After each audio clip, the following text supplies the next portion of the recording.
ఆంజనేయుని జననము. ఆంజనేయం మహావీరం బ్రహ్మవిష్ణు శివాత్మకం తరుణార్కప్రభం శాంతం రామదూతం నమామ్యహం.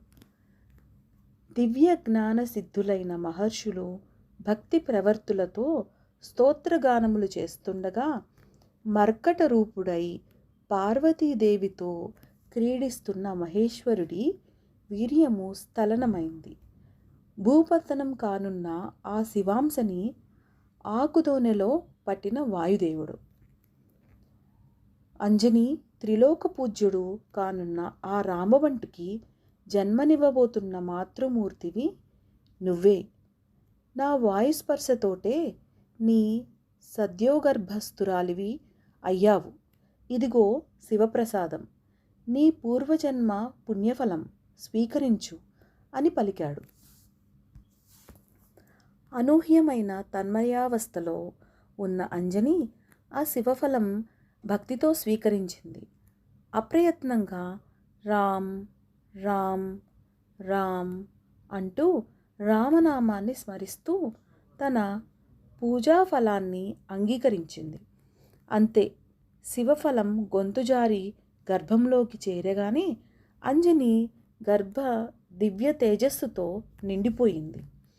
ఆమె శరీరం యావత్తూ అనూహ్య కాంతి ప్రభలతో పులకరించిపోయింది. ఆమె గర్భస్థ పిండం చేస్తున్న రామ్ రామ్ రామ్ రామ్ నామస్మరణంతో ఆమె హృదయం భక్తి పార్వస్యంతో పరవశించిపోయింది. లోకాన్ని మరచి అలౌకిక ఆనందంలో మునిగిపోయింది అంజని. అంజని సద్యోగర్భం ధరించి నీ పాతివ్రత్యం చెడకుండా శివాంశని గర్భంలో ధరించిన అదృష్టవంతురాలివి నువ్వు. నీ గర్భంలో శివాంశని ప్రవేశపెట్టి ఆ బాలుడికి తండ్రినైన నేను మహా అదృష్టవంతుడిని.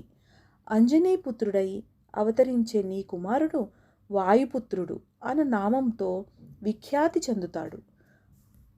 మన ప్రమేయం లేకుండా మనల్ని తల్లిదండ్రుల్ని చేసుకున్న మన పుత్రుడికి నేను సర్వదా తోడుంటాను. విజయోస్తు అని ఆశీర్వదించాడు వాయుదేవుడు. సద్భక్తితో సవినయంగా నమస్కరించింది అంజని. అదంతా చాటు నుంచి గమనించిన ఆమె నిజభర్త కేసరి భక్తితో నమస్కరించాడు. అంతలో ఆకాశంలో దేవతల విహారం కనిపించింది. అప్సరసలు నాట్యాలు చేస్తూ మహదానందంతో ఆకాశ వీధిలో పయనిస్తూ పుష్పజల్లులు కురిపిస్తున్నారు. వాయుదేవుడు క్షణంలో ఆ విశేషాన్ని గ్రహించాడు.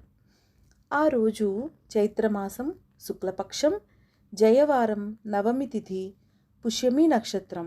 ఆ శుభలగ్నంలో శ్రీమన్నారాయణుడు నరుడై కౌసల్యా తనయుడై దశరథ జ్యేష్ఠపుత్రుడై జన్మించాడు.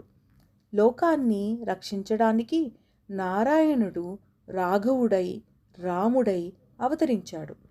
ఆ శుభవార్తని లోకాలకి చాటుతూ అప్సరసలు పుష్పజల్లులు కురిపిస్తున్నారు. ఆ దృశ్యాలని గమనించగానే సర్వ వ్యాపకుడైన వాయుదేవుడి హృదయం భక్తితో పులకించింది. శ్రీరాఘవం దశరథాత్మజమప్రమేయం ఆజానుబాహుం అరవిందదళాయతాక్షం సీతాపతిం రఘుకులన్వయ రత్నదీపం రామం నిశాచర వినాశకరం నమామి. వాయుదేవుని స్తోత్రగానాలు ఆలకిస్తున్న అంజనికి జగదోద్ధారకుడు శ్రీరామచంద్రుడు అవతరించాడన్న విషయం అవగతమైంది. ఆమె రామనామ స్మరణంలో లీనమై లోకాన్ని విస్మరించింది. కాలం మాత్రం నడుస్తూనే ఉంది. రోజులు దొర్లిపోయాయి. శ్రీమత్ వైశాఖ మాసం బహుళపక్షం దశమి తిథి స్థిరవారం పూర్వభాద్ర నక్షత్రం వైద్రుతియోగ శుభలగ్నం మధ్యాహ్నం సమయం. ఆకాశ వీధుల్లో గుంపులు గుంపులుగా చేరిన బ్రహ్మ ఇంద్రాది దేవతలందరూ ఉత్కంఠతో వీక్షిస్తుండగా ఓం అంజనీజాయ విద్మహే వాయుపుత్రాయ ధీమహే తన్నో హనుమాన్ ప్రచోదయాత్ అంటూ స్వయంగా గాయత్రీదేవి ఆ శివాంశ సంభూతుడిని ప్రస్తుతిస్తుండగా పరమపావని అంజనీదేవి గర్భాన్నుంచి వాయుపుత్రుడు అవతరించాడు. మరుక్షణం అప్సరసలు పూలజల్లులు కురిపిస్తుండగా గంధర్వులు గౌరీ శివవాయు వరాయ అంజనీ కేసరి సుతాయ చ అగ్నిపంచక జాతాయ ఆంజనేయాయ మంగళం అని గానం చేశారు.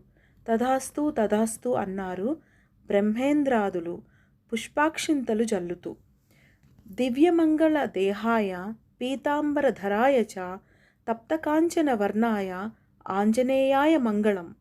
తథాస్తు తథాస్తు తథాస్తు అంటూ ఆశీస్సులందించారు మహర్షులు. అంజనీదేవి తన గారాల బిడ్డడు ఆంజనేయుడిని అక్కున చేర్చుకుని ముద్దులిస్తూ మురిసిపోయింది. అప్పుడు జరిగిందో విచిత్రం. సుపుత్ర జననంతో శాపం తీరిపోగానే అంజని తన యథాపూర్వ పుంజకస్థలగా మారిపోయింది. ఆ దైవలీలని గాంచి యావన్మంది మ్రాన్పడిపోయారు. ఇప్పుడా శిశువు ఏం కావాలి? తల్లి లేని ఆ బాలుడికి, ఆ ఆంజనేయుడికి తల్లి ఎవరు?